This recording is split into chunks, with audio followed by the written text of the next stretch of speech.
Hi, everybody. On today's Two on Your Side Town Hall, changes at the border. We'll explain the new measures that went into effect today and what they'll mean for you.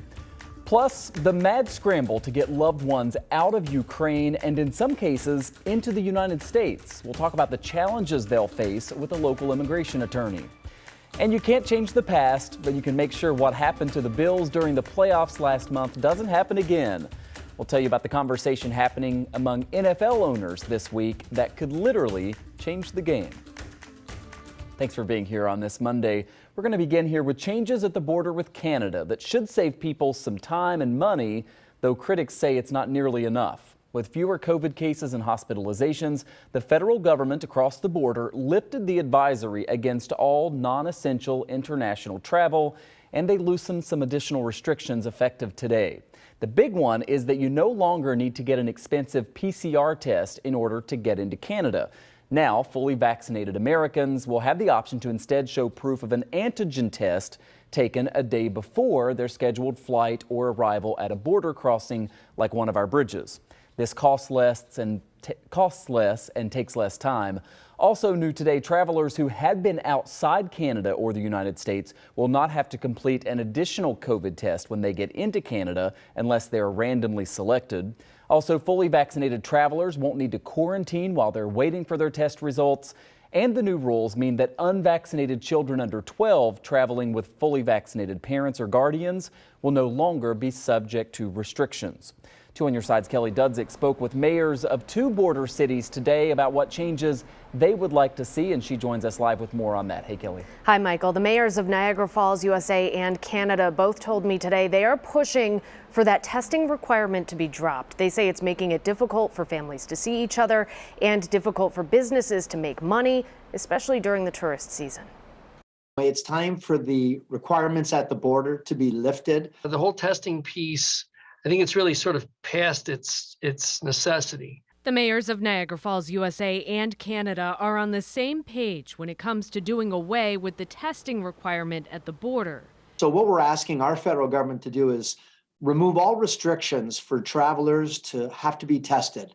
I mean, we're saying all along, follow the science. And I can tell you, Dr. Zane Chagla, one of our infectious disease physicians at McMaster University, said travel is no more risky than any other activity. But for now, anyone 5 and up who isn't exempt still has to get tested to go to Canada. One of the big changes this week is that a negative rapid antigen test is allowed, but it has to be administered by a professional no more than 1 day before your trip.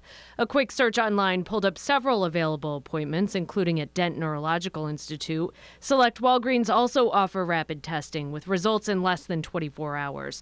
There are other options, too.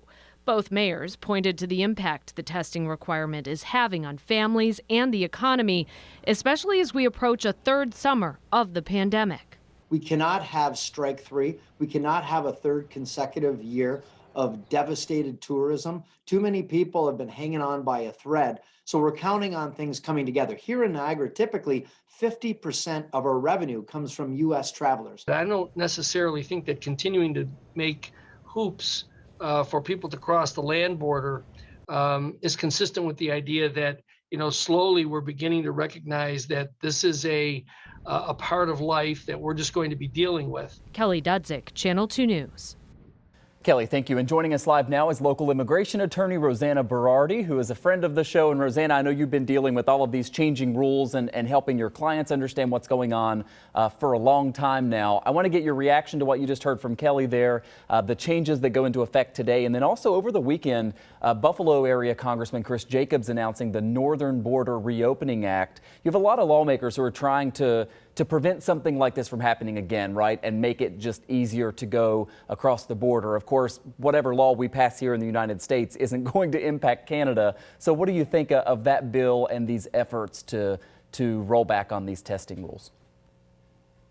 Well, Michael, here we are almost a third season into this conversation, and I think we're hearing it loudly and clearly from politicians on both sides of the border and lawmakers that enough's enough. We need to open the border and allow unrestricted travel. Now, will this happen quickly? Probably not.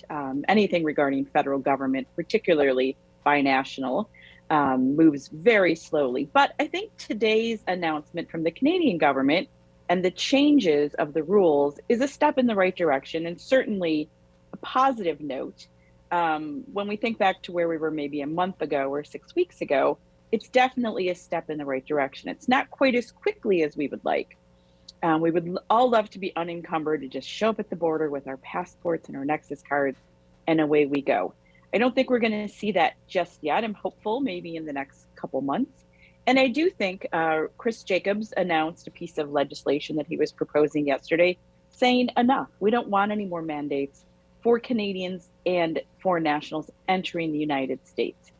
Again, will this get very far? Probably not, but it is going on record. It is an attempt to get the Biden administration's attention and say, look, Omicron's behind us. COVID rates are wonderfully low right now. Let's get that border open and travel back and forth seamlessly so we can enjoy a summer that we haven't in a very long time. We're glad to have you on today so that we could ask you about the changes at the Canadian border, but also the tensions that continue to rise in Eastern Europe where, Russia has invaded Ukraine. We've heard from people here in Western New York who've told us they're working to get their loved ones in Ukraine, even back here to Buffalo. Our Claudia Ewing is going to have a story at 6 o'clock tonight about someone from Kenmore who is in Ukraine right now. The United Nations saying at least 500,000 people have left that country as this war is now beginning. As an immigration attorney, are you getting calls or hearing of situations like this? And what are the challenges if people do have loved ones or ties here to the United States in actually getting from Ukraine to somewhere safe like here? We've been very busy the last couple of weeks from clients that are here in the United States. There's an estimate 30,000 Ukrainian nationals physically present in the United States through work permits or green cards or such. And many of them have reached out and said, I want to bring over my mother or my sister or my cousin. How do I do that? And right now, it's difficult. The United States government has not announced any official process for doing so. The school of thought is that many Ukrainians will go to Europe, Poland, given the proximity of those countries to Ukraine. However, what we expect to happen in the next couple of weeks is for the US government to designate Ukrainian nationals to qualify under something called temporary protected status. In my world, it's known as TPS. And TPS is the ability for people to enter the United States or remain in the United States if it's no longer safe to go back to their countries.